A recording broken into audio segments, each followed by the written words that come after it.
Bună seara și bine v-am găsit la analiza din redacție. Invitatul nostru, domnul Horea Carți, șeful de cabinet al președintelui județean Bihor. Bună seara, bine ați venit.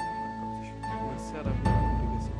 Dora Ivan, bună seara. Bună seara. Vorbeam ieri despre fonduri europene absorbite de județul Bihor, implicit municipiul Oradea, și de UAT-urile din Bihor în exercițiul bugetar 2007-2013. Și o sumă foarte mică și cu foarte puține proiecte a apărut și Consiliul Județean acolo.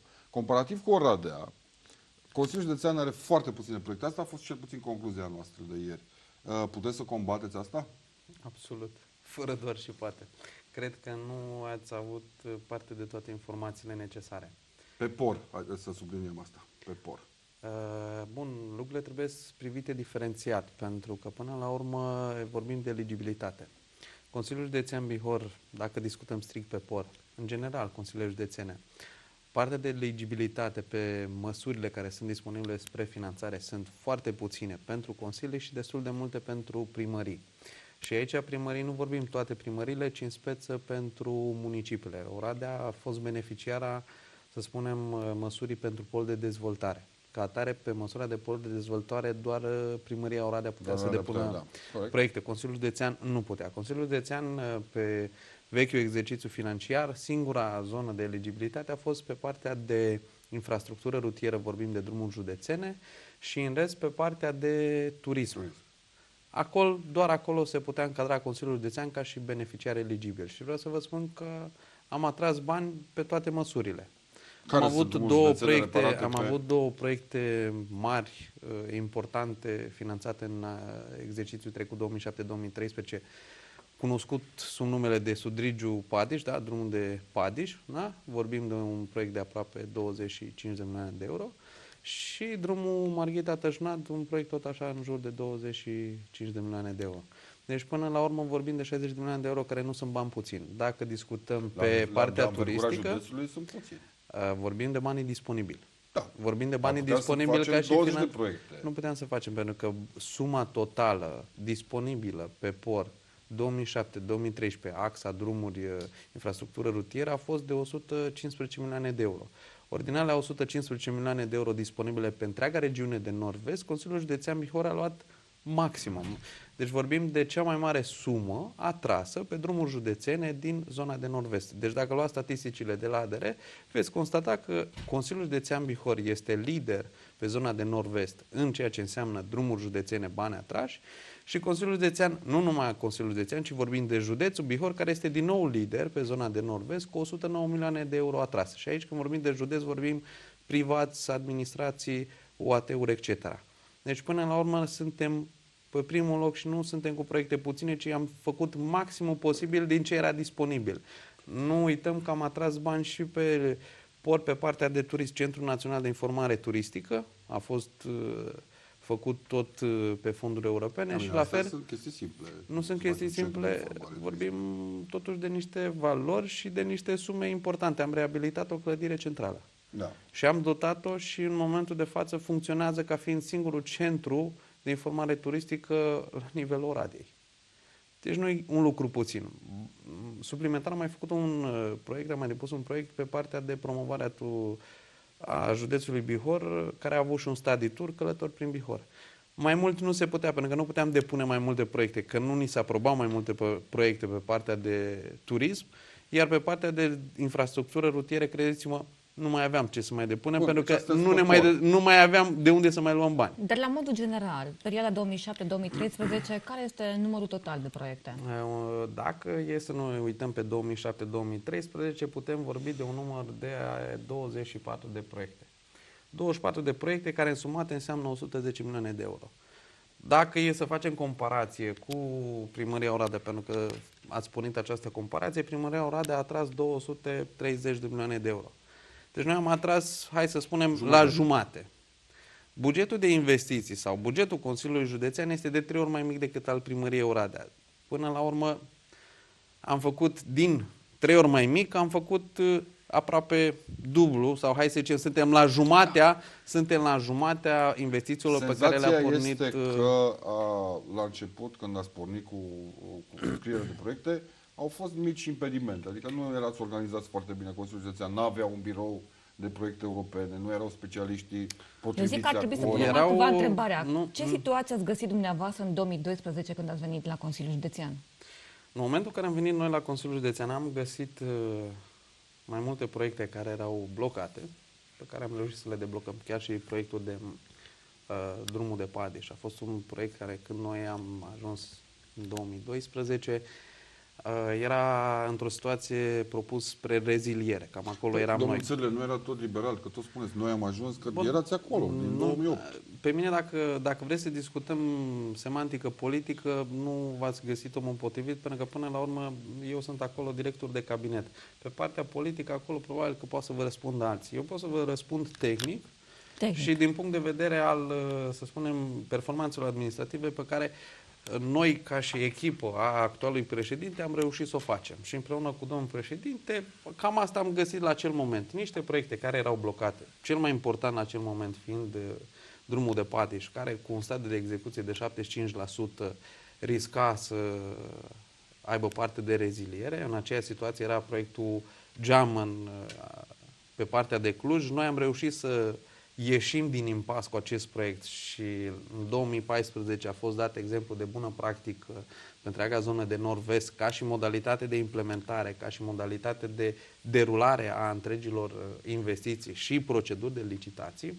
Asta vorbim de o chestiune pe care ADR Nord-Vestul într-o ședință publică a făcut-o și ne-a dat ca și exemplu de bune practici la nivel de țară. După care au mai fost niște proiecte mai mici, să spunem, ca și importanță, care erau tot așa în stadiu de blocare și cel mai mare, să spun, și care este în derulare în momentul de față, proiect pe care era într-o fază incipientă, a fost sistemul de management integrat al deșeurilor. Un proiect care era la nivel de discuții, de idee la momentul ăla și până la urmă a trebuit și acest proiect pornit. Deci am găsit o situație nu tocmai fericită și din punct de vedere al funcționalităților în Consiliu, pentru că am avut mai multe compartimente care se ocupau de fondurile europene. Am avut compartiment de dezvoltare regională, compartiment de cooperare transfrontalieră, Erau UDMR cu un compartiment, liberali cu un alt compartiment. Erau niște compartimente care până la urmă, când vorbim de compartimente, e destul de greu să fie coordonate, pentru că compartimentul nu este un birou, nu are șef serviciu, nu are nimic. Și acest lucru am încercat să îl funcționalizăm ca atare. În urmă cu un an jumate s-a înființat, cu un an, aproximativ un an acum, Direcția de Implementare și Dezvoltare Proiecte. O direcție separată care a reunit în ea... Bun, dar va lua ceva să înființați a luat ceva ăsta, pentru că din 2012 decizie, domnule, desființăm alea și înființăm un departament. Adică...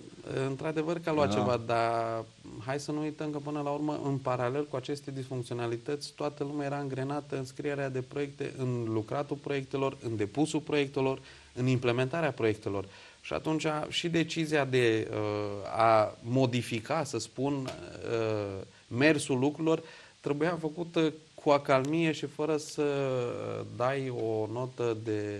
Ce se simțeau în nesiguranță, nu mai puteau să Nu scrie? vorbim de nesiguranță, ci vorbim de faptul că până la urmă s-au creat niște echipe, fiecare a început să lucreze într-un anume fel, să-i muți dintr-o parte în alta, deja crea o oarecare dizonanță. Păi îi mutai din punct de vedere fizic. Păi nu că oricum, chiar fizic, pentru cum spunea că, și Zoli mai devreme, se știa, e gașca UDMR, gașca bine, eu celelalte partide, nu? pot să spun că am privit lucrurile așa, pentru că până la urmă vorbim de niște proiecte și de implementarea lor. Okay. Faptul că există, sau cineva dă interpretarea că există o gașcă sau anumită gașcă, pentru noi foarte se știa foarte clar că există două echipe dublate, una era la UDMR, angajați proprii, UDMR și angaja proprii oameni în Consiliul Județean și celelalte partide la fel. După cum am spus, partea politică mai puțin a contat în ideea dar în care contează, să faci... partea politică și subordonații politici contează pentru că ei îngreunează bunul mers al lucrurilor în aparatul Consiliului Județean. Asta era întrebarea, vorbim a de fost îngreunare, vina. dar până la urmă, eu v-am spus în urmă cu 10 minute, vorbim de 109 milioane de euro. Dacă e să vă uitați pe istoricul Consiliului Județean de la înființarea și vorbim de la momentul 1992, nu a existat o administrație județeană care să fi gestionat un astfel de buget. Nu a existat o administrație județeană care să fie atras un număr atât de mare de proiecte și o valoare atât de mare a banilor. Deci nu există atâția bani și oportunitatea de a lua atâția bani. Nu știu, până la urmă fondurile sunt disponibile din 2007. Deci noi suntem în 2016. Ok. Vorbim de implementarea unor proiecte și de depunerea unor proiecte majore pe perioada 2013-2016. Deci în acei 3 ani sau care ne-au rămas de mandat, noi am reușit să ajungem la o performanță de aproape 100 de milioane de euro, ceea ce eu zic că nu este deloc neglijabil, scăzând proiectele începute în Pe mine mă interesează 2012. a cui a fost vina pentru care anumite proiecte atât de mari, cum este și drumul de Padiș, a fost blocat. Tocmai ca să se prevină anumite situații pe viitor.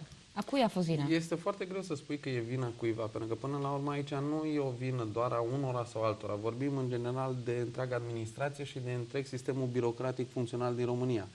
Vorbim de modalitatea în care anumite autorități centrale au înțeles că se întâmplă niște lucruri. Știu că la un moment dat era un diferent după o bucată de pământ. Acolo nu se știa cui e o curbă din drumul ăla de Padiș. Mai departe, e pe Alba, e pe Cluj, e Bihor. A fost o situație destul de greu înțeleasă. O situație care nu se întâmplă. Vorbim de imprevizibil, da? Efectiv s-a surpat muntele și tot ce s-a lucrat până la acel moment pe drum s-a dus, s-a distrus. Ei, cu această chestiune a stat blocat proiectul, nu știu, vreo 4 luni de zile până când ministerul, da? Că vorbim de minister, a înțeles că totuși e o situație imprevizibilă, care nu avea nou să știi că vine muntele peste tine și îți rupe drumul. Și vorbim de faptul că s-au decontat niște sume de bani pe acel drum pe care la acel moment nu mai aveai ce să faci cu ele și trebuia să intervii pe partea de imprevizibil, cheltuieli neprevăzute, dar din nou procedeul birocratic e unul foarte greoi și atunci asta este. Bun, vreau să vă întreb o chestiune interesantă.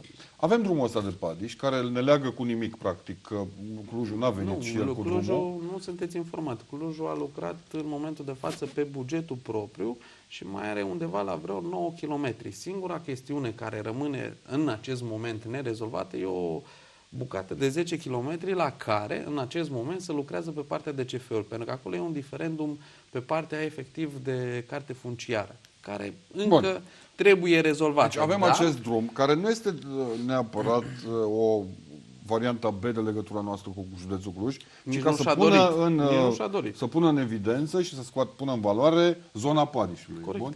Există o strategie de dezvoltare din punct de vedere turistic al acelei zone? Dacă tot am făcut drumul ăsta? Există o strategie de dezvoltare la nivel județean. Acum lucrurile funcționează secvențial. Dacă e să fim realiști, atunci trebuie să vedem că până la urmă, cel puțin până la momentul 2012, a existat o strategie care a fost o strategie generică, frumoasă, dar nu urmărită și monitorizată pentru a fi implementată. După momentul 2012 am zis hai să vedem cum facem lucrurile mai normale și mai aplicate. Vorbim de identificarea în strategia pe 2014-2012 a unor, să spun, obiective strategice pentru județul Bihor. Unul din aceste obiective strategice era dezvoltarea turistică montană.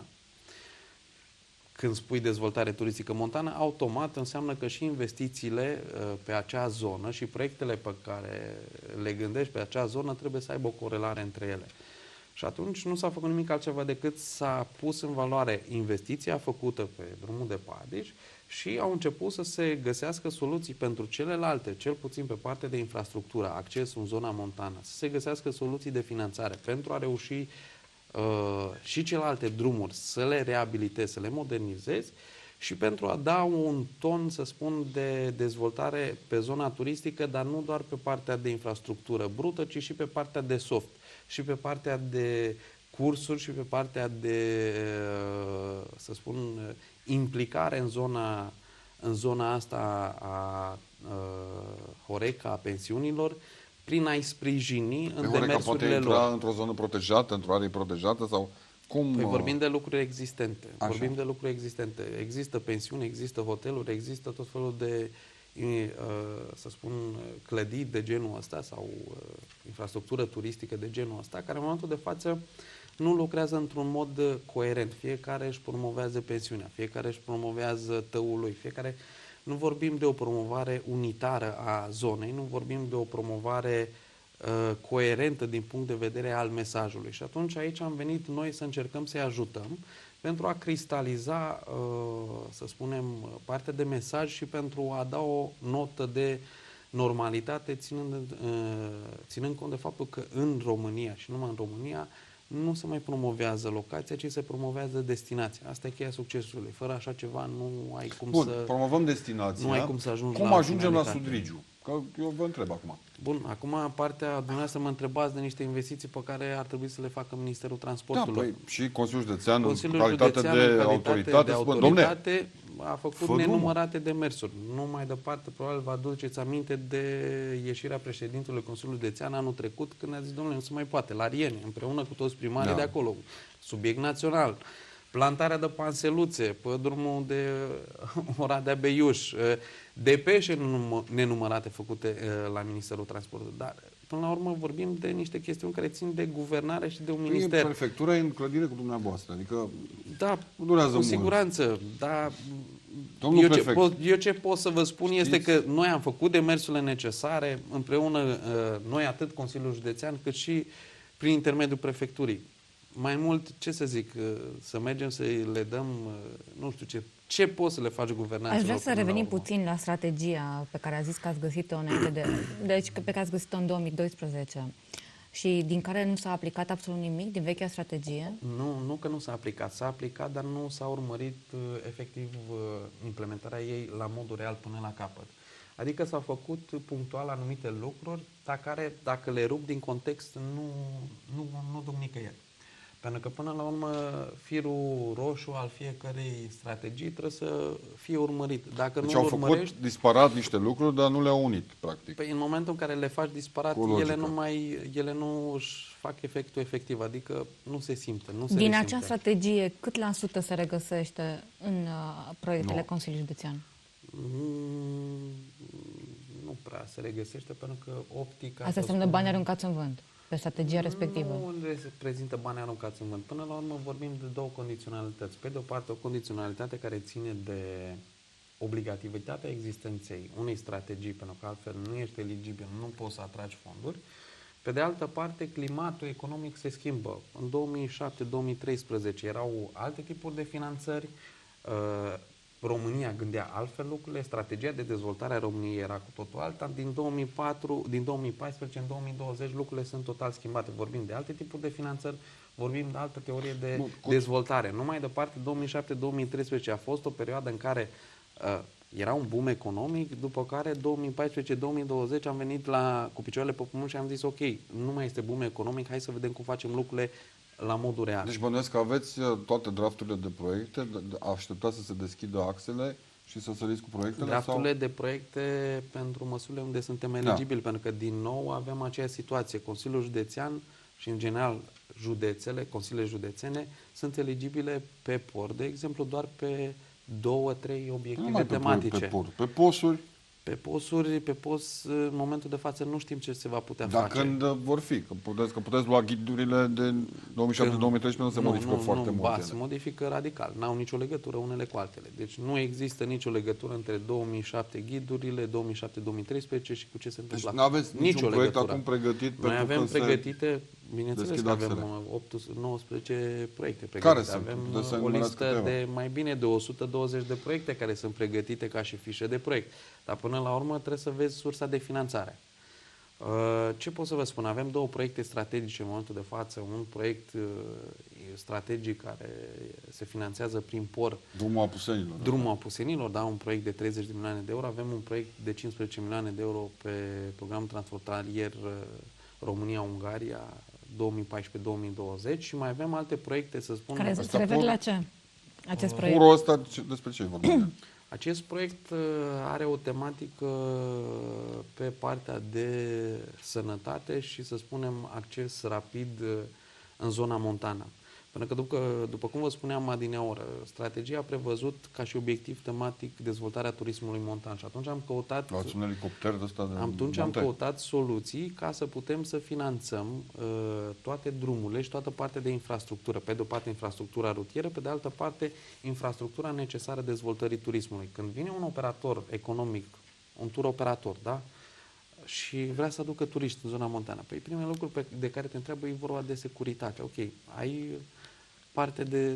parte medicală în apropiere, ai o ambulanță, la gârdă. Da, ai, vorbim de lucruri care în lumea europeană a tur operatorilor altfel sunt nu există, esențiale, da, pentru da. că nu discută cu tine altfel. Vorbim de asigurări de sănătate specifice pentru zona respectivă. Deci nu poți să fii competitiv fără să ajungi la un nivel minim cerut de ceea ce se întâmplă pe piață în momentul de față. Și atunci, da, s-a ajuns să se finanțeze, să se identifice cele două proiecte, să fie strategice. Pe de-o parte, drumul Apuseni, drum care, de fapt, reabilitează, modernizează, da? Drumul de la Remeți pe la Stână, da? Un drum care, de pe vremea comuniștilor, n-a mai văzut săracul niciun pic de asfalt. E un drum foarte greu și care, altfel, fără fonduri, nu cred că poate cineva să-l facă într-un termen realist. Pentru că bugetul Consiliului Județean Bihor, pe care îl are la dispoziție, e de investiție 6 milioane de euro pe an, care se distribuie pe absolut toate tipurile de investiții. Deci nu are rost să discutăm despre a face sau nu face din bugetul Consiliului. Și atunci s-a mai identificat acest proiect strategic pe Rohu, care are două componente. Pe de o parte, mai multe componente, dar componentele majore sunt o parte de infrastructură rutieră care să permită accesul rapid către zona montană și o parte de componentă medicală care cumva să te aducă la zi cu ceea ce înseamnă partea de securitate pentru cei care vizitează zona montană. Am înțeles. Ne oprim pentru o primă pauză, continuăm discuția imediat. Da, am revenit pentru partea a doua a discuției noastre. Vorbeați despre zona aceasta de securitate montană, ca să spun așa. Asta implică o școlarizare, o trăinuire a unor cadre care să asigure prim ajutor și apoi transportul cât mai rapid al eventual accidentat pe munte? Sau... Vorbim de mai multe lucruri. Pe de o parte, noi avem în derulare în momentul de față un proiect cu finanțare pe fonduri elvețiene pentru Salvamontul, nu? O școală de perfecționare pentru Salvamont, da? Și pe de altă parte, completare, să spun, da, aici vorbim strict de partea turistică, pentru securitatea turistică, acest proiect de 15 milioane de euro. Acest proiect, ziceam, are componenta de drum pentru un acces rapid, facil, dinspre partea de graniță, spre zona montană, pentru că până la urmă, pe statisticile pe care noi le avem în momentul de față... Concret, care ar fi traseul? Avem foarte mulți turiști străini, vorbim de turiști maghiari, vorbim Padiș, de turiști polonezi, nu numai în Padiș, dar și în zona Vârtop. Și atunci, concret, vorbim de un DC-243, DC-242, cunoscut ca fiind Șușmoneasa, da? Un drum DC-ul care între timp a devenit drum județean, un drum de 10 km care rezolvă un acces rapid dinspre graniță, pentru că cei de la Arad, Consiliul Județean Arad, a reabilitat pe programul 2007-2013 și POR și Rohu și ce au mai prins ei, au reabilitat cam toată, să spun, toată legătura dinspre graniță până la Moneasa pe partea de drumuri județene. Deci accesul dinspre graniță în momentul de față poate fi făcut foarte rapid pe drumurile județene de la Arad și pe urmă pe bucata asta mică care înseamnă undeva care o facem noi. Asta de fapt ar reduce timpul de acces în zona montană a turiștilor maghiari destul de mult. Pe de altă parte, aici vorbim de securitate. Și atunci, de ce zicem de securitate? Pentru că, având foarte mulți turiști maghiari în zona montană, a apărut din nou această chestiune, ok, dacă se întâmplă ceva cu turistul maghiar, unde se duce? Ce se întâmplă cu el? Marea majoritate preferă să beneficieze de serviciile lor medicale, nu neapărat să rămână în România. Pentru că e complicat cu casa de asigurări de sănătate, așa mai departe. Și atunci, componentele medicale care au fost prevăzute în acest proiect cuprind, să spun, o zonă de telemedicină. De fapt, continuarea unui vechi proiect, unui proiect făcut pe 2007-2013,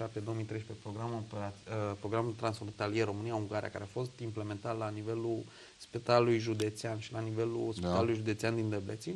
Deci vorbim de două centre de telemedicină care, de fapt, noi prin acest proiect, pe de-o parte, completăm acel proiect inițial prin legarea unor capilare, astfel încât decizia cu privire la pacient să poată fi luată în termen real și într-un timp foarte scurt. Deci diagnosticul pune cel din Debrecen? Diagnosticul, vorbim de zona montană, da? Și atunci vorbim de fapt că în zona montană să construim niște centre medicale, atât în Vârtop, cât și în Padiș, cât și la Stâna de Vale, Da. așa, aceste centre medicale să fie dotate cu componenta de telemedicină și atunci cazuistica funcție pentru fiecare pacient să poată fi privită în mod real, în timp real, de către, atât de către Oradea, atât și către de Debrețen. Și atunci decizia cu privire la pacient să poată fi luat pe loc. Ce se întâmplă cu acel pacient? Se duce la Oradea, se duce la Beiuș, se duce la funcție de situație. Da, am înțeles. Pe de a doua componentă, Beiuș e legat și el la... a doua componentă este legată de partea de urgență,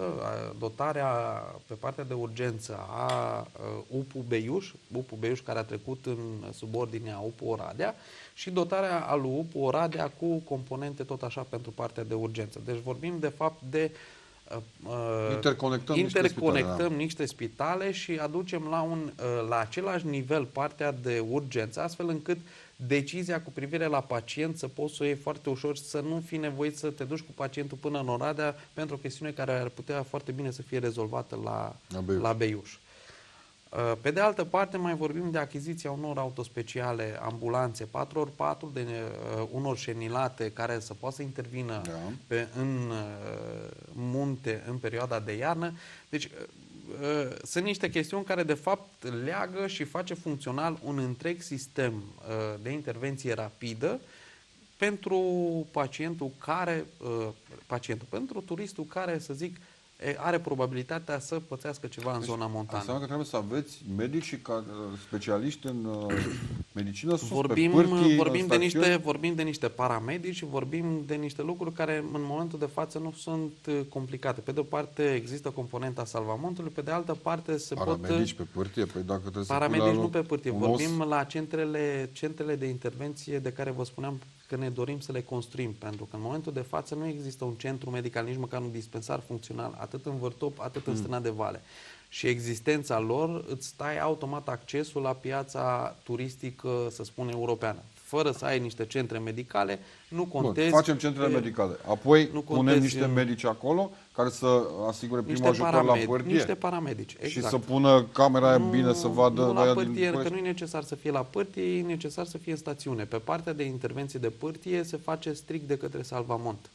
El este serviciu specializat care face, conform reglementărilor din România, intervențiile pe pârtie. Și el dă prima intervenție pacientului, îl coboară de pe pârtie, de pe munte, de unde fi, iar mai departe îl preia sistemul medical de urgență, SMURD-ul. Și de acolo încolo se duce mai departe pacientul în funcție de cum se decide. Ei, noi intervenim de fapt pe zona asta de medicală de urgență, unde de aici poți să rezolvi mult mai rapid, fără să fii nevoit să trimiți o autospecială de la Ștei sau de la Peiuș Smurd. Eu ziceam că pentru 20 de milioane, cât e proiectul? 15 milioane de euro. Luați 2 elicoptere și ați rezolvat problema. Mai ieftin, 800.000 un elicopter sau cât e? Tot în cadrul acestui proiect există și componenta de heliport pe care ne dorim să o construim. Dar până la urmă vorbim de niște reglementări care există în România. Elicopterele în România sunt alocate pe zone de intervenții. În momentul de față este alocat un elicopter la Arad, un elicopter la Sălaj. Nu privat. E destul de complicat, datorită reglementărilor în vigoare, să poți să faci intervenție cu elicopter privat pe asistență medicală de urgență. Deci nu prea... Salvamontul nu poate opera cu elicopter? Dacă e o problemă pe o părție... Salvamontul poate opera, dar doar cu elicopter al SMURD-ului. De capului nu poate să intervină. Eu am o curiozitate. Câte accidente sunt într-un sezon? Să vedem dacă merită investiția. Să aducem turiști, nu pacienți, dar... Numărul de turiști crește în funcție de lucrurile pe care le oferi. În fiecare an, acum noi putem să observăm că în ultimii 3 ani de zile a existat o tendință de creștere și în fiecare an a crescut. Bun, să zicem că și criza economică a avut un impact, dar până la urmă vorbim de un număr, ați fi surprins, să știți că nu e ieftin. Acum se merge în Ucraina la schi. Probabil. Cel puțin pe zona noastră montană, numărul a crescut, s-a triplat ca și număr de turiști. Și atunci și cazuistica și accidentele sunt mult mai dese. Și Mergând pe o targetare, vorbim de un viitor, da? De un 10 ani, pentru că nu putem să gândim targetăm? investiții, nu putem 150 de kilometri nu în putem să jurul gândim Părtinului sau cum? investiții pentru 3 ani sau pentru 5 ani, ci pentru dezvoltarea turistică, atunci capacitatea pe zona montană a întregii, vorbim atât de Stâna de Vale, atât de Vârtop, atât de Padeș, este una substanțială. În momentul în care numărul de turiști, ipotetic, e 150 de mii, Cui ne adresăm noi? 150 ca de Bihor? mii. Stați să vă spun până în capăt. Atunci, în momentul ăla, de fapt, tu ești total depășit ca și Numeric, intervenție. da. Pe partea de adresabilitate, în momentul de față se lucrează la strategia de dezvoltare turistică. Noi am lucrat, după cum vă spuneam, pragmatic și sistematic și toate lucrurile le-am făcut exact Încet. cum scrie în carte. Nu exact cum scrie în carte. Faptul că nu facem lucrurile neapărat publice de fiecare dată sau nu sunt observate Asta e sau greșeala noastră de sau nu comunicare, li se că dă nu le importanța, facem. nu li se dă importanța necesară, pentru că pe de-o parte poate nu comunicăm suficient de bine importanța lor, nu înseamnă că ele nu se fac. Agenția de Management a Destinației Bihor e o agenție care a fost înființată de către Consiliul Județean Bihor în urma, să spunem, vizitelor de lucru făcute la Trento și pe baza schimbului de experiență cu cei de acolo. Și o stațiune care, sau să zicem o regiune care e similară cu județul Bihor, are un număr de peste 50 de milioane de turiști pe an. Da? Aia a fost Bun. în Piemont, e altă Vorbim discuție. vorbim de niște statistici pe care ei ni le-au furnizat. Deci pe zona lor, pe an, pot derula, au un aflux de 50 de milioane.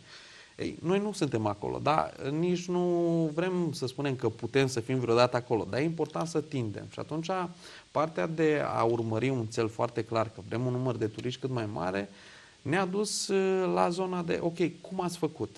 Ei, și primul lucru pe care ni l-au spus, fraților, faceți în primul rând, faceți-vă o instituție, faceți cum vă gândiți voi, dar care să se ocupe în primul rând de partea de gândire strategică. De acolo pornește totul. După care, gândiți-vă cum puteți să faceți lucrurile astfel încât să mergeți pe partea de destinații, pentru că la voi, în România, nu se promovează destinațiile. Voi pe piața europeană mergeți fiecare cum vă taie capul. Ori nu se poate, pentru că se diluează mesajul și nu o să fie niciodată competitiv. Banii puși de la mai mulți la un loc, cheltuiți pe aceeași chestiune, înseamnă Aduce bani în mult fiecare mai an. mulți bani decât dacă cheltuie fiecare puțin pe Pe ce se hotelul, gândește da. el. Și atunci asta am și făcut cu Agenția de Management a Destinației, care în esență își dorește să fie acest vehicul care să dea o structură, să cristalizeze ceea ce în momentul de față nu este făcut pe partea de strategie de dezvoltare a județului din punct de vedere turistic. Și aici această agenție în momentul de față are ca și membri atât Universitatea Oradea cât și Salvamont Bihor. În momentul de față suntem în partea de a introduce noi membri. Ea nu este limitată ca și număr de membri și nu este nici limitată doar la partea de administrație, pentru că aici, până la urmă, trebuie să intre și partea privată. Agenții, da. Exact. Ei, în această agenție vor intra absolut toți, astfel încât să se poată discuta într-un mod real deschis Deja dacă despre... sunt prea mult, se diluează și agenția asta. Nu se diluează pentru că, o până să la iasă urmă, ca o astfel de partea 60 de de asociații. pragmatism de care vă spuneam a început exact cu un proiect pilot pe care l-am încercat pe zona de Vârtop, cu ceea ce s-a întâmplat în zona Vârtopului cu asociația Pro-Vârtop, Asociația Pensiunilor din Vârtop, care până la urmă au înțeles că nu se poate face, nu mai merge fiecare să se promoveze singur, ci trebuie să se găsească o formulă să se promoveze la pachet. Numai la pachet, dar să promoveze destinația. Pentru că până la urmă, cea care aduce turiști este destinația, nu pensiunea. Și acest mesaj a fost înțeles Acest cum mesaj, trebuie? Fiind un proiect pilot, noi am zis, haideți să îl facem ca să vadă lumea ce se poate face. Ei, rezultatul a ceea ce se poate face s-a văzut, cred că anul acesta, cu Sărbările Zăpezii, care a fost probabil cel mai bine realizat eveniment montan din zona Apusenilor, cu cea mai mare... Sărbările Zăpezii topite, că prea mai era zăpadă. Sărbările Zăpezii de ce ați topite... spus așa mai încolo? De ce nu faceți Pentru în că ianuarie? pe statistica de la meteorologie, weekendul 3 din ultimii 10 ani, în luna februarie, a fost cel mai bogat din punct de vedere al zăpezilor. Anul acesta lucrurile n-au fost, să spunem, cele mai fericite, dar până la urmă lucrurile au fost foarte bine, că am avut un număr de turiști record. Câte ore se fac din Oradea până la Vârtop? în acest moment depinde de șofer. Eu fac 2 ore. Și eu. Da, da, da. Cam ăsta e calculul. Eu vreau să ne reîntoarcem mult. puțin, da, la proiectele 2007-2013. Care este cel mai important proiect ca valoare?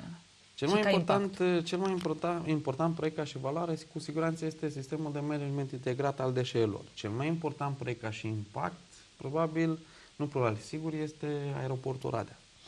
Aeroport. Am ajuns la aeroport.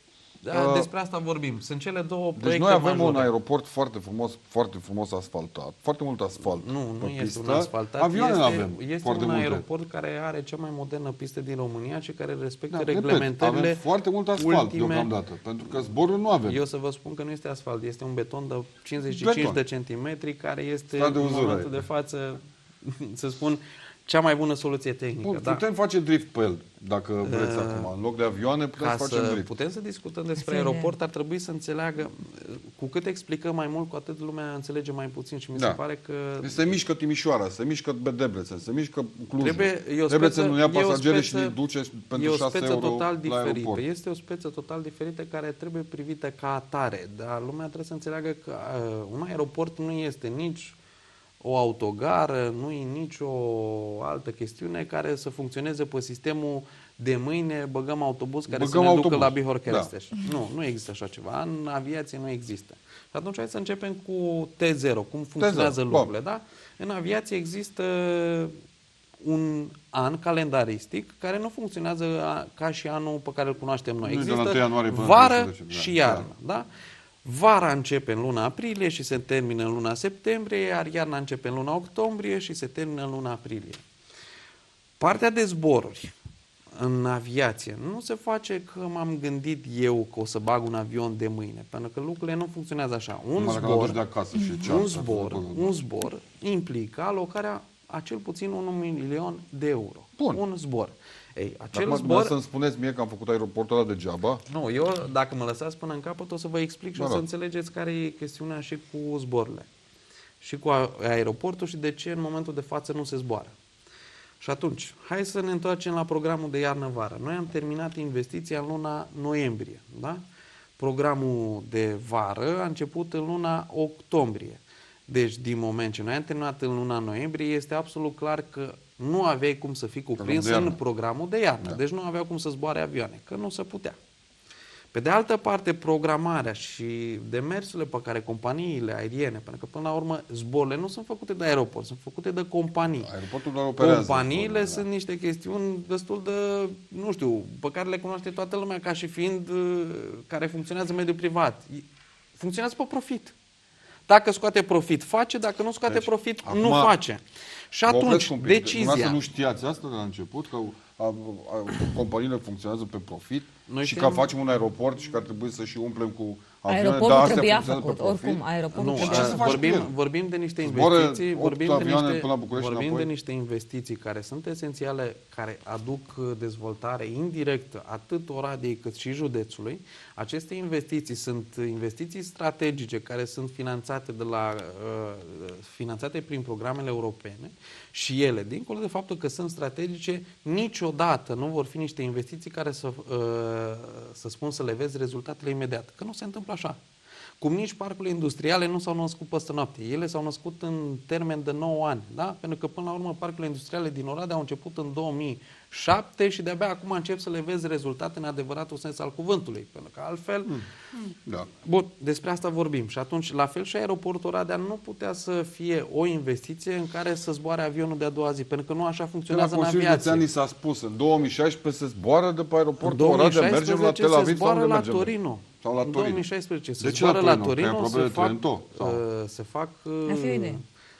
în 2016 se vor face zborurile către Torino. În 2016 deja sunt chartere care S-a se făcut- vor duce din luna aprilie turiști izraelieni în Oradea, chartere care altfel n-ar fi venit pe un aeroport care nu avea pista modernizată. Acei 3000 de turiști izraelieni sunt niște turiști care vor veni să lase bani aici, atât în Asta au Oradea, cazinouri în cât Ferici. și Și nu au- contează ar în ce trebui să lasă bani. construiască. Pentru că banii ăia sunt până la urmă profiturile agenților economici care se întorc în impozite întorc. și Ok. taxe. Corect. Deci până la urmă vorbim de niște bani care altfel n-ar fi venit în județul Bihor. Care Sub e nicio formă. beneficiul Orădeanului, al Bihoreanului. Beneficiul Orădeanului și al Bihoreanului Da. este că în momentul ăla și Oradea și județul Bihor și toți agenții economici plătesc mai multe taxe. Dacă plătesc mai multe taxe, înseamnă că există mai mulți bani ca să se facă investiții în beneficiul Bihoreanului și Orădeanului. Lucrurile sunt simple. E un cerc de ăsta care cam așa se închide. Dar eu ca turist, Ca să, ne unde pot să întoarcem, zbor? ca să ne întoarcem mai departe la partea de zboruri, ca să fie clar pentru toată lumea. Deci vorbim de două perioade care nu pot fi încălcate, n-ai cum să modifici tu cum funcționează aviația în lume, că așa Din vară, funcționează. din vară. Bun. Acum Pe de altă parte, negocierile cu companiile aeriene nu sunt un proces care se întâmplă, gata, ne-am întâlnit la o cafea și gata, compania aeriană a și spus că de mâine se face.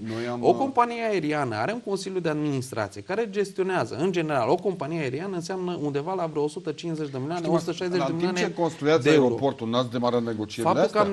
Faptul că am demarat negocierile, aceste negocieri, ce nu se înțelege, din nou, deși a fost declarat public atât de Autoritatea Aeronautică Civilă, de Romasa, de companiile private, care au spus, domnule, noi nu am crezut că voi o să terminați investiția în 7 luni. Noi nu suntem obișnuiți cu lucruri de genul ăsta. În România, o astfel de investiție similară a fost gata în 18 luni, cel mai repede. Sau în 22 sau în 26. Voi ați terminat în 7. Nu sunteți normali. Au rămas surprinși? Sau noi mai suntem încă în cadru? Au rămas, nu că surprinși, au rămas total nepregătiți pe faptul că noi le comunicam că vom termina investiția la timp, iar ei ziceau, da, sigur, în regulă, vă credem, hai că știm istoricul din România, n-are rost, nu ne mai explicați. Cam acolo am fost. Ne mai oprim pentru o pauză, continuăm discuția imediat. Da, am revenit pentru ultima parte a discuției noastre. Rămânem tot în zona aeroportuară și zona de zboruri și întreb așa, intrăm în perioada de vară, deci în mod normal, pe ce mi-ați explicat până acum, logic ar fi să avem deja niște rute, în afară de Torino. Apropo de Torino, de la Consiliul Județean pe Facebook a fost în momentul în care a fost un survey să ne alegem rutele, nu? A fost un chestionar. Toată lumea insista cu Torino, din Consiliul Județean. De ce oare? Angajații ai Consiliului Județean scriau Torino, Torino, Torino, Torino. Deși inițial era vorba de Milano. Eu nu știu să fi scris angajații Consiliului Județean. Eu știu că acel chestionar a fost Nu, chestionarele separat și erau angajații ai Consiliului Județean care susțineau să fie Torino. Votează Torino pentru zbor. Da, de ce? Nu știu de așa ceva. Nu cred că până la urmă contează.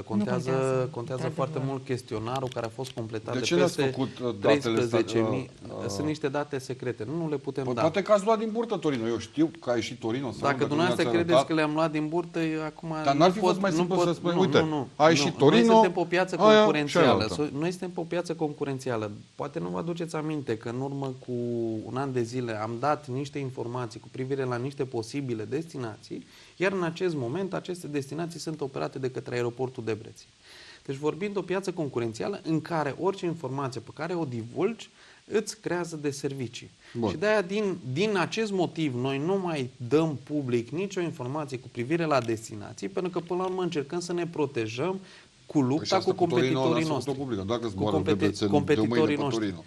Nu știu dacă... Ne strică jucăria aia. Nu ne strică jucăria, pentru că vorbim deja de o chestiune discutată, asumată împreună cu compania Blue Air. Deci nu mai e o chestiune în care să ne întoarcem că va fi sau nu va fi, sau că e o destinație posibilă. Nu, e o destinație sigură care va fi operată de către Blue Air. Și Ryanair?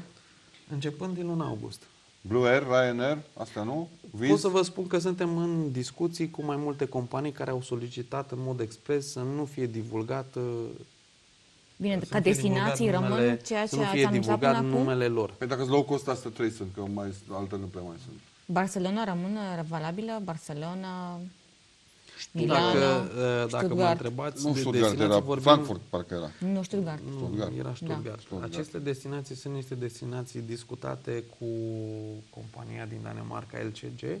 Sunt niște destinații care, după cum vă spuneam, o să fie definitivate în luna mai. Și mai era o chestiune cu sârbii, cu Belgradul, cu aeroportul, cu...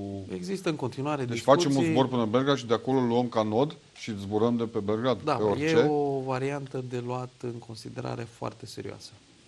E o variantă de luat în considerare foarte serioasă, atât pentru aeroportul Oradea, cât și... De ce să ieșim din spațiul Uniunii Europene ca să zburăm în Uniunea? Nu înțeleg chestiunea asta. Nu e mai ieftin să zbor de pe un proxim aeroport în Uniunea Europeană, să scap de atâtea controale? Păi până la urmă vorbim de niște zboruri care se întâmplă cu tranzit. Ori în momentul în care zbori de la Oradea, te duci în tranzit la Belgrad și dacă nu mai ai niciun control, pentru că ești în bucata de tranzit, ești îmbarcat în aeronavă și trimis mai departe. Deci nu se mai întâmplă, controlul se face aici la Oradea, după care nu se mai întâmplă nimic. Ați fi vrut să fie niște zboruri, adică Consiliul Județean ar fi propus o listă de zboruri și agenții, companiile au spus nu, că avem la Cluj sau Debrecen, să nu ne suprapunem. Oricum se suprapune Cluj cu Debrecen. Discuțiile cu privire la destinații comportă foarte multe analize din partea companiilor. Nu pot să spun că au spus nu operăm pentru că operăm de la Cluj. Au spus vrem să analizăm și după aceea să vă transmitem dacă facem sau nu facem. Nu au spus că nu operează o anumită destinație. Până la urmă vorbim de o analiză pe care noi în momentul de față, noi suntem un caz atipic. Da? În România, toate aeroporturile în momentul de față, ca și informații, oferă traficul de pasageri. Ori noi, fiind un aeroport care un an de zile a stat închis, nu mai avem cum să oferim informații cu privire la traficul de pasageri. Singurul lucru care ne ajută în momentul de față sunt aceste sondaje pe care le-am făcut și, bineînțeles, potențial. Dar statistica de acum 2 ani nu e valabilă? Sau nu poate fi luată ca bază de Statistica calcul? nu poate fi luată ca bază de calcul pentru că ea făcea referire la un potențial de pasageri care nu știi dacă l-ai atins sau nu l-ai atins, pentru că vorbim de o pistă pe care nu puteau ateriza decât ATR-uri. Ori datele probleme în momentul de față sunt total schimbate. Deci, statistica veche nu mai are nicio relevanță cu ce se poate întâmpla de acum înainte. Dar mediul de afaceri local a fost chestionat în legătură cu aceste destinații. Pe mediul de afaceri local a fost chestionat pe baza chestionarelor. Acum ce putem să vă spunem e că noi ne-am strâns foarte multe informații și date statistice de la agențiile de turism și de la companiile care lucrează pe partea de transferuri. Din păcate, să spunem, în momentul de față, nu putem să spunem că mediul de business din Oradea generează un trafic foarte mare pe aeroportul din Oradea, pe destinații specifice. Adică există un trafic de business, dar acest trafic este destul de felurit pe foarte multe destinații. Ca atare, nu poate să vină doar ca și argument traficul de business în momentul în care propui unui operator privat să facă, să zic, o cursă de Frankfurt. Pentru că, până la urmă, un avion înseamnă 160 de locuri, care înseamnă 160 de pasageri. Ca să poată să fie eligibilă o destinație, ar trebui să se strângă acești 160 de pasageri dus întors minim 2 ori pe săptămână. Vorbeați de niște subvenții pe care le acordă Consiliul Județean. Da. Sunt legale? Sunt europene aceste subvențiile astea? E o schemă de ajutor de stat pe care noi am obținut-o de la Comisia Europeană. E o schemă de ajutor de stat care poate fi folosită pentru destinațiile noi care vor fi operate de la aeroportul Oradea. Deci nu scade prețul biletului la pasageri, ci scade prețul face atractivă, să spunem, alegerea aeroportului Oradea în detrimentul altor aeroporturi. Asta poate să facă. Reduce, de fapt, valoarea taxelor aeroportuare la jumate, pentru că ăsta e beneficiul companiei. Și atunci, evident că lucrurile astea se regăsesc și în prețul pe care o respectiva companie. Pentru că, din nou, ne întoarcem la aceeași chestiune. Analiză, erau total nepregătiți, nimeni nu se aștepta ca noi să terminăm investiția în luna noiembrie, așa cum am spus că o vom termina. Și nu era luat în planul lor de dezvoltare, nu era în calcul aeroportul Oradea.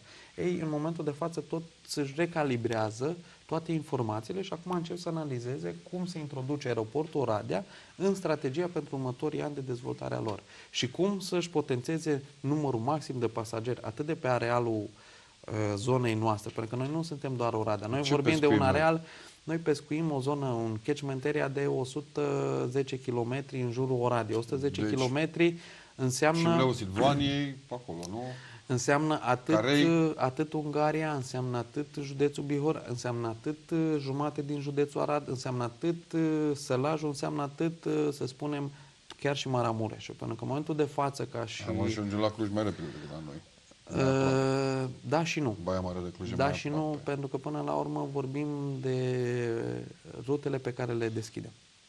Și în funcție de rutele pe care le vorbim de destinațiile pe care le putem noi opera de la aeroportul Oradea, deja catchment area se extinde catchment până area la... e unde lucrează în Maramureșeni? În Exact. Spania sau unde lucrează ei, toți acolo, o grămadă. Și în Italia. Franța. Și în Franța, da. Și atunci, dar Clujul n-a prins chestia asta, nu știau. Bun. La câte târguri de turism a fost Consiliul Județean în ultima vreme în afara țării, tocmai ca să atragem turiștii străini? Consiliul Județean a fost prezent în afara țării cu materiale la ultimele târguri de turism la care a fost prezentă și primăria Oradea. Și noi am fost prezenți Budapesta, la Viena, la Tel Aviv, la Berlin, deci absolut la toate târgurile la care a participat primăria Oradea prin agenția de Asociație de Promovare a Turismului, am fost și noi prezenți cu partea de materiale specifică pentru a promova, să spun, județul Bihor. Bineînțeles, are un impact destul de mare partea de turism asupra aeroportului, dar până la urmă traficul este generat nu doar de partea turistică, cât și de românii care sunt plecați în străinătate. Și până la urmă, informația cu privire la a alege o destinație sau alta e luată din toate punctele astea de vedere. Există o statistică cu privire la câți bihoreni lucrează overseas, în Europa, all over Europe și unde? Unde e punga cea mai mare de... O concentrare foarte mare de bihoreni există în Spania, există în Italia și există în Anglia. Și atunci avem Luton? Zburăm spre Luton și noi? În momentul de față noi nu putem opera Luton dacă e să luăm în considerare schema de ajutor de stat, poate fi operat doar dacă o companie aeriană nu beneficiază de acest ajutor de stat. Nu înseamnă că el nu va fi făcut, înseamnă că noi suntem în negocieri. Dar după cum vă spuneam, vorbim de o negociere care e cu companii aeriene care au un bord de conducere. Faptul că noi nu existam în planurile lor de dezvoltare până în urmă cu 4 luni de zile, nu se poate schimba peste noapte, pentru că deciziile, atât ca și în administrație, deciziile într-o companie mare se iau destul de greu. Pe bază de foarte multă analiză, pentru că implică foarte mulți bani. Și de ce ați avansat augustul? Am avansat augustul pentru zborurile către Torino și am avansat augustul pentru ceea ce aveam discutat cu LCG Denmark. Pentru celelalte discuții n-am avansat deocamdată niciodată, pentru că nu putem să avansăm. Deci sunt niște discuții confidențiale pe care nu le putem face public. Bun, dar ce ne puteți spune este că din august către Torino vom putea zbura, dacă cine vrea să meargă. Și în teorie avem Barcelona, să le reamintim. Și să vadă un meci la Juventus. Da. Sau Inter Milano. Bun. Dacă vin niște români sau orice străini pe Oradea, să zboare și ei spre Oradea, când îi sfătuiți să viziteze Muzeul Țării Crișului? În ce an? Păi Muzeul Țării Crișului poate fi vizitat ca și în momentul acesta. Varianta nouă. Varianta nouă, după cum știți, ieri în ședința de Consiliu Județean s-a votat reactualizarea indicatorilor tehnico-economici, pentru că la ultimele 3 licitații, pe baza, să spunem, restului de executat și pe baza devizului estimativ făcut în urmă cu un an de zile, nu s-a prezentat nimeni.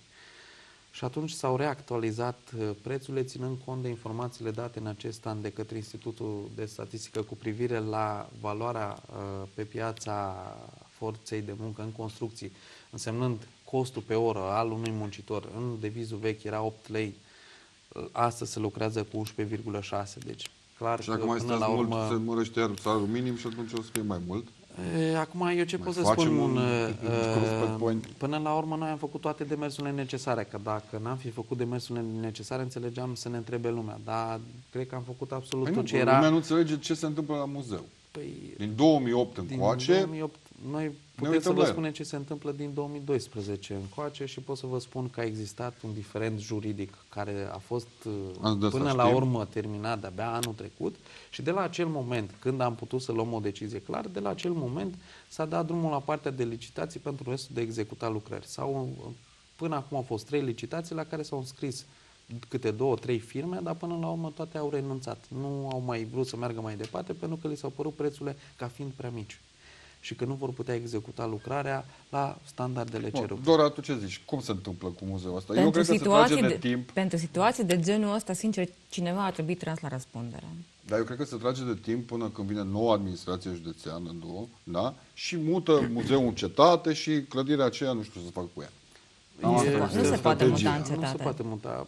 Asta nu vrea să se Asta e înțeleagă. o chestiune care lumea nu poate să o înțeleagă. Până la urmă s-au făcut investiții de clădire dată cu destinație muzeu. Sunt lucruri care nu pot fi modificate. Spuneți-le și celor din primărie, că ei au impresia că poate fi mutat muzeul Cred că acolo. acest lucru a fost foarte clar explicat de către domnul director Chiria, care a și dat un comunicat de presă cu o informare foarte clară.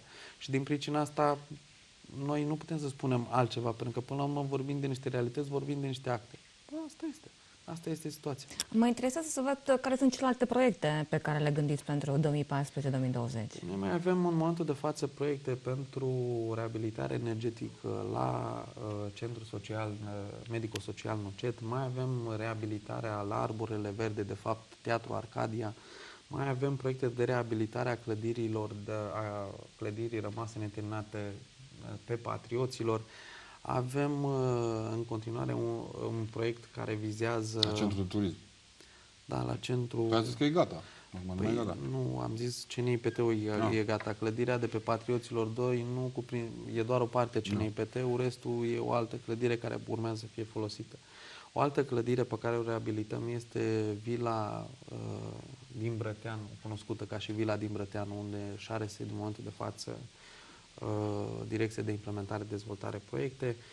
Avem proiectul cu cele două proiecte strategice de care am discutat adineaori. Mai avem partea de dotare suplimentară și pentru Muzeul Țărăchișilor cu partea de mobilier, pentru că până la urmă investițiile care le facem noi acum sunt doar ca să fie funcțional muzeul și nu înseamnă că e și terminată întreaga investiție. Mai avem în lucru pentru parcul de lângă Spitalul TBC, e un teren acolo pe care dorim să-l amenajăm cu un centru social, cu un... Vechiul spital, pe izvorul, nu?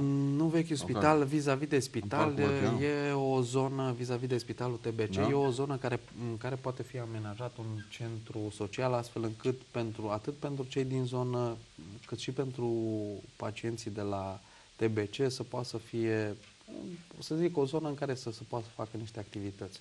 Bineînțeles pentru cei care pot, pentru că acolo vorbim de un spital cu... Reabilitare, drumuri județene, niște asfaltări. Asfaltări, după cum vă spuneam, pe por, în momentul de față, alocat pe zona de nord-vest, sunt 135 de milioane de euro. Noi luăm maximul ce se poate, pentru că... Astea sunt drumurile noi.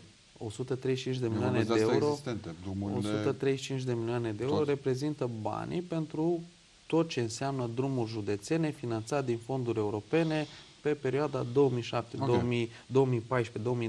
la nivel de zonă de nord-vest, adică toate cele 6 județe. Satu Mare, Maramureș, Bistrița Năsăud, Cluj, Sălaj și Bihor. Da? Deci asta înseamnă că de fapt din cele 135 de milioane de euro fiecare județ beneficiază de aproximativ 20 și un pic. 20 și un pic de milioane de euro. Cam asta e ceea ce poți să faci pe partea de drumuri județene din por. Pe proiectul strategic pe Huro se va face drumul de Șuș-Moneasa, iar în rest pe partea de reabilitări sau partea de, să spun, intervenții pe care le poate face Consiliul Județean Bihor de la bugetul lui, astea sunt proiecte de investiție pe care le avem în vedere și sunt, ce să spun, drumuri județene care le regăsiți și în lista de investiții de anul acesta. Ele se schimbă în funcție de nivelul de bani pe care îl are la acel moment Consiliul Județean Bihor. Ce se întâmplă cu Parcul Industrial Bihor? E un subiect sensibil. Și cu astea de legume și fructe. Parcurile industriale Bihor, la momentul 2012-2013, când s-a lansat, să spunem, această societate și dorința de a face aceste parcuri industriale, exista finanțare la Ministerul Dezvoltării Regionale și puteam să accedem la acea finanțare, plus că mai exista posibilitatea să încercăm să atragem niște fonduri europene. Din 2013 s-au terminat banii pe por, n-am mai putut accesa, nu mai erau bani disponibili, iar MDRAP-ul cu schimbarea de atunci a ministrului Eduard Helvig, a venit un alt ministru care n-a mai fost de N-a mai acord fost cu acel prieten cu noi. program și a tăiat finanțarea. Ca atare nu ai mai avut, de fapt, soluție de finanțare. De la bugetul Consiliului Județean nu puteai să pornești o astfel de investiție, așa că am zis, ok, o luăm mai domol și încercăm să facem lucrurile cât se poate din bugetul Consiliului Județean. Am ajuns în acest moment să avem această societate mixtă în care este prezent și Consiliul Local Tileag, este acționar, avem cele 20 de hectare de la Tileag și în momentul de față se lucrează la un SF pentru amenajarea parcului industrial, astfel încât să poți să te duci să obții atât titlul de parc industrial, cât și să-ți fie la îndemână să poți să găsești investitori. Utilitățile cine le introduce? Utilitățile vor fi introduse de către Consiliul Județean Bihor, cât se poate din fonduri proprii, dar avem în vedere crearea unui centru, impropriu spus științific, unui centru la nivelul acestui parc industrial care este eligibil pe viitorul program sau actualul program România-Ungaria, un proiect de aproape 7 milioane de euro. Și asta înseamnă că parte din utilități le finanțăm noi, parte din utilități vor fi finanțate din acel proiect, deci îl facem să fie funcțional cu siguranță în următorii De ce la 2 ani de Tiliact? zile. Pentru că până la urmă au fost identificate mai multe, să spunem, mai multe localități, dar s-a ținut cont de ceea ce poate să ofere fiecare localitate. Nu vă ascund faptul că sunt în momentul de față foarte multe localități care nu au avut posibilitatea să pună la dispoziție un teren compact, suficient de mare, pe care să poți să gândești parcuri industriale și totuși să nu fie foarte departe de partea de infrastructură, pentru că vorbim și de acces. Și atunci cel mai bine situat din punctul ăsta de vedere a fost și Tileag, feroviar pentru care partea feroviară, deci în spatele corect. terenului, în spatele parcului industrial există calea ferată, în față este drumul european care din Tileag mai e 10 km și dacă vorbim de viitoarea autostradă Transilvania, te urcă direct pe autostradă. Vă mulțumesc că ați acceptat invitația noastră. Aici se încheie ediția din această seară. La revedere, o seară plăcută.